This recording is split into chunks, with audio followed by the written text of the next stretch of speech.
என்னங்க இன்னைக்கு என்ன டிஷ் செஞ்சு காமிக்க போறேன்னா நாட்டு பீர்க்கங்காய் பொரியல் தாங்க செஞ்சு காமிக்க போறேன். பக்கத்து தோட்டத்துல இருந்து கொண்டு கொடுத்தாங்க பாருங்க. இதே ஹைபிரிட் பீர்க்கங்கானா ரொம்ப நீள வாக்குல இருக்குங்க, ரொம்ப திக்கு பச்சையா தெரியுங்க. இது நாட்டு பீர்க்கங்கானால இந்த மாதிரி இருக்குதுங்க. பாருங்க, இந்த பொரியல் நான் உங்களுக்கு ஈஸியா செஞ்சு காமிக்க போறேன். நான் எப்படி செய்யறேன் என்னங்கிறது இந்த வீடியோ முழுவதும் பாருங்க. இப்ப நம்ம என்ன செய்யறோம் அப்படின்னா, காயை கழுவிட்டு மேல் தோல் சீவிட்டு சின்ன பீஸா கட் பண்ணிக்கலாங்க. பாருங்க, காய் சின்ன சின்ன பீஸா கட் பண்ணி வச்சிருக்கிறோம். இதுல நம்ம என்ன செய்யறோம் அப்படின்னா, பாருங்க, கொஞ்சமா மஞ்சத்தூள் போட்டு விட்டுருங்க. சாம்பார் தூள் கொஞ்சங்க, வெறும் மிளகாய் தூள் போடாதீங்க, சாம்பார் தூள் போடுங்க. இந்த பொரியலுக்கு தேவையான உப்பு சேர்த்துக்கலாங்க. உப்பு சேர்த்திட்டு நல்லா பாருங்க, காயை இந்த மாதிரி குலுக்கி குலுக்கி விடுங்க.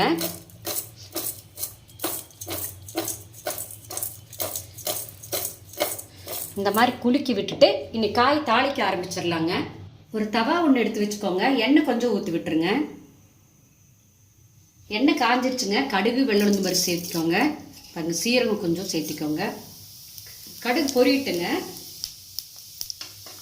பாருங்க, சின்ன வெங்காயம் கொஞ்சமாக சேர்த்துக்கோங்க. இந்த பொரியலுக்கெல்லாங்க சின்ன வெங்காயம் போட்டு செஞ்சால் நல்லா இருக்குங்க. 3 பல் பூண்டை வந்துங்க இந்த மாதிரி கட் பண்ணி வச்சுருக்கேன், அதையும் இதோட சேர்த்திடலாங்க.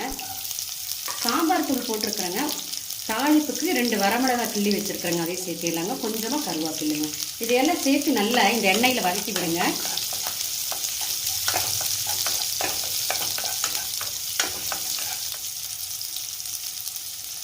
வெங்காயம் பாருங்க நல்லா பொன்வருவில் வறுத்தாச்சுங்க. இப்போ நம்ம கட் பண்ணி கலக்கி வச்சிருக்கிறோம் எங்க பீர்க்கங்க, அதை இதோட சேர்த்திடலாங்க. நல்லா கலக்கி விடுங்க.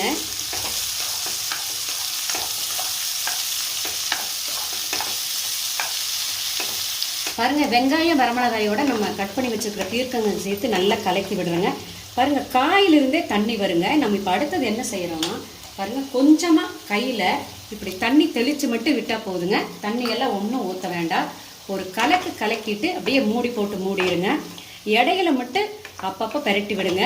அடுப்பு மீடியத்தில் வச்சுக்கோங்க. பாருங்க, நம்ம தண்ணி தெளிச்சு தான் விட்டோம். காயிலிருந்து பாருங்க எவ்வளவு தண்ணி வருதுன்னு. பீர்க்கங்காய் எல்லாம் நீர் காயுங்க. இந்த மாதிரி இடையில மட்டும் நல்லா கலக்கி கலக்கி விடுங்க. இந்த தண்ணியிலேயே இந்த காய் வெந்துருங்க.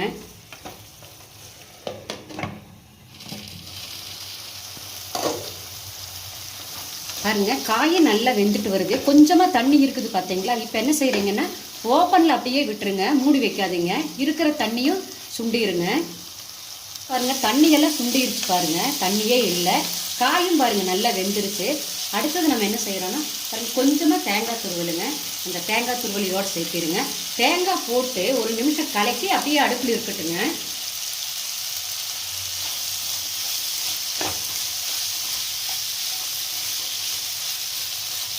ஒரு நிமிஷம் மட்டும் இருக்கட்டுங்க. இவ்வளவுதாங்க, பொரியல் ரெடிங்க. அடுப்பு ஆஃப் பண்ணிடுங்க. பாருங்க, ரொம்ப ஈஸியான பொரியலுங்க பீர்க்கங்காய் பொரியல். இந்த பொரியல் செஞ்சு வெறும் ரசம் மட்டும் இருந்தால் போதுங்க, வயிறு நிறைய சாப்பிடலாம். நீங்களும் இதே மாதிரி செஞ்சு பாருங்க. செஞ்சு பார்த்துட்டு உங்களுடைய கமெண்ட்ஸை சொல்லுங்க.